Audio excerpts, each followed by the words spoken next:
Hey everybody, this is Greg Barron again. Thanks for joining our YouTube channel. Today I am joined in the studio with none other than Casey Mesner, our Director of Marketing and resident bad A of everything social media.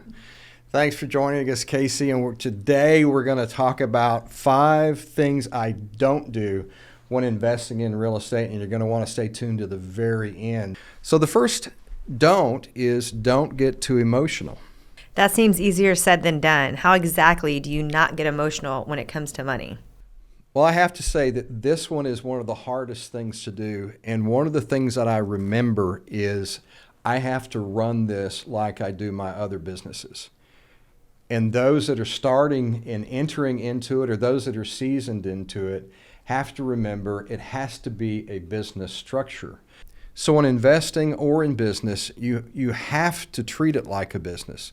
You have to have a process. You have to know going in what it is that you want to achieve. What's my purpose in this?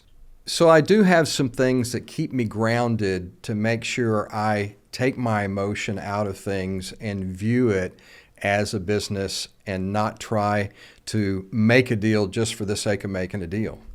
Hey, once again, as always, if you're enjoying the video, be sure and like and subscribe. Okay, well, you want to walk us through how you do this, how you keep the emotion out and just look at the facts? Yeah, I like to break it down into 3 things. First off, I have to look at cash flow. Any deal I do, it has to cash flow from day one, unless I'm going to be developing it as a de novo or a brand new project. So cash flow is the first thing that I review. The second thing that I review that's always important is the demographics. Where is it? Is it in an upwardly mobile neighborhood? Is there transportation available? You know, those salient things. And studying the demographics of the project, or projects in some cases, will reveal. And the last thing is, it always has to fit into my criteria that I have set for myself as far as those things that I'm going to invest in.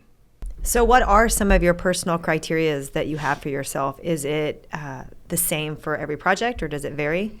I do have specific criteria, and if I haven't looked at the last videos, you can go back and look at those things relative to cash flow, cash on cash return, internal rate of return, debt service coverage, those sort of things that fit into my checklist that I want to check the box each time to make sure that they fit into my risk tolerance and all the numbers particular to the asset buckets that I'm going to invest in. When I mean asset buckets, we visited that last time. Some are more fully stabilized and require less of a return because it's more like mailbox money. Some are value added that I know going in from a cash flow standpoint that I'm going to make money, but I can incrementally increase that return if I do X, Y, and Z. And the last thing is I've got to kiss a lot of frogs to find the prince. I mean, let's just face it, and especially in the economy that we have right now, we've got to go through 100 projects to even get down to 5 that even make the grade to continue to do the due diligence. So by not getting emotional, it allows you to treat it like a business. And I'm going to continue to look at things over and over again and try to not get too excited. And I might add, you know, a broker's there to sell you a project. So I take things with a grain of salt, and then I start to dig deep into something to determine if it meets my particular criteria that I just mentioned. So again, the 3 things are cash flow, demographics, and it has to fit in my own personal risk and return tolerance. So Greg, I know you've talked about checklists before. You seem to be a checklist guy. Surely you have a checklist for this, do you? You being around me this length of time know that I do. If our viewers want to see that kind of a checklist that we use, just be sure and check the link below, and Casey will get it all set up to you so we can get it out to you. All right. So you've talked about not getting emotional. I think we've got that down now, we think. What's number 2? Number 2 is don't overlook due diligence. What does that mean? Yeah, I think this is one of those areas that a lot of people tend to get mired into the numbers, and they don't do a forensic exercise like we've referred to before. Yeah, and I can look back on the history of when I started 37 years ago and how I didn't do due diligence because, number one, I was too emotionally attached to it, and I wanted to make this deal, and I had people selling me at a young age. I was in my mid-20s, and I bought this portfolio, sight unseen, of houses that a guy that was in the business in the city that I lived in at the time had convinced me that this is a way to enter the market. So yeah, when I was in my mid-20s, and this is a funny story, I went to this real estate seminar about how to get rich in buying single-family homes in the rental market. So I'm listening to it, and all of a sudden I had to go to the restroom, and I got up in the middle of it, and this guy follows me in there. I didn't know it at the time. And so I did my business, and I'm coming out, washing my hands, and he looks down at me, and he says, "Hey, really cool pair of ostrich cowboy boots you have." I said, "Well, thank you very much."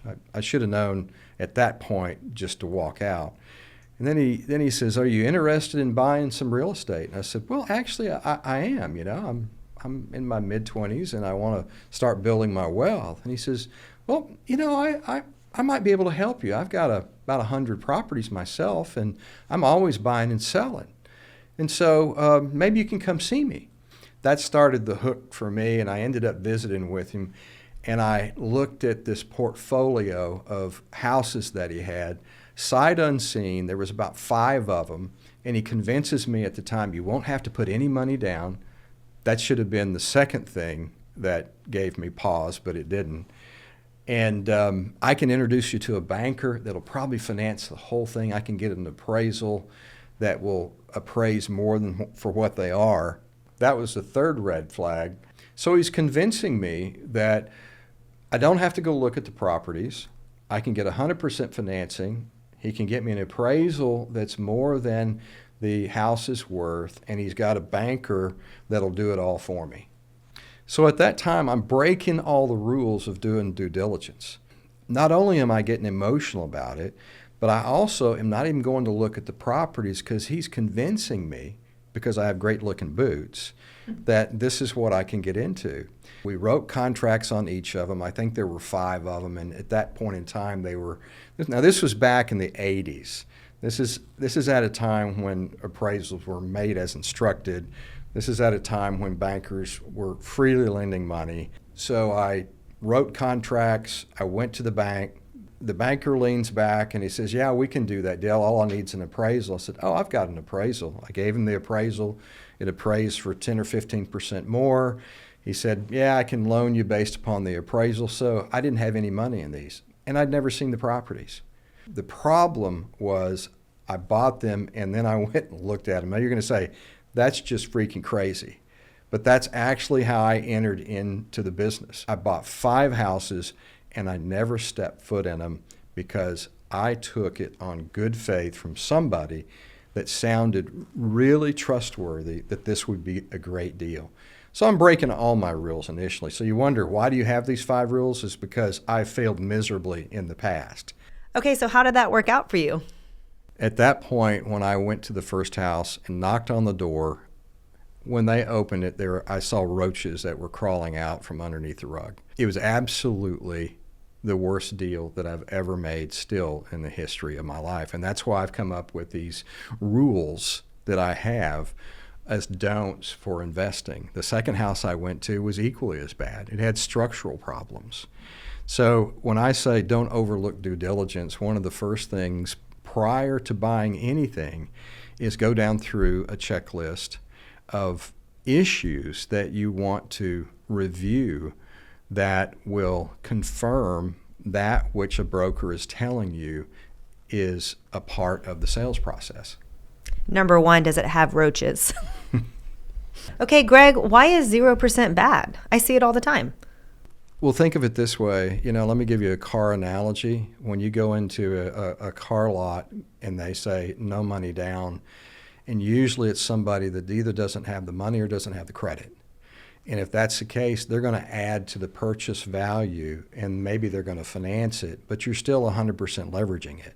And if you 100% lever it, then your NOI is going to go down, so your return is going to be nothing. So 0% down is always going to be a red flag to me. Now, a lot of people out there, a lot of YouTubers, a lot of them YouTubers that probably haven't even bought anything are saying, "Hey, listen to me, 0 money down." That's always a red flag to me. because that means that you're going to lever it up 100%. Casey, that's probably enough for this week's of the don'ts in purchasing real estate. Check back next week. We're going to finish up with part 2 of the 5 things that I don't do when purchasing real estate, and neither should you. Want to hear more from Greg? Go ahead and drop in the comments what you think the next video should be.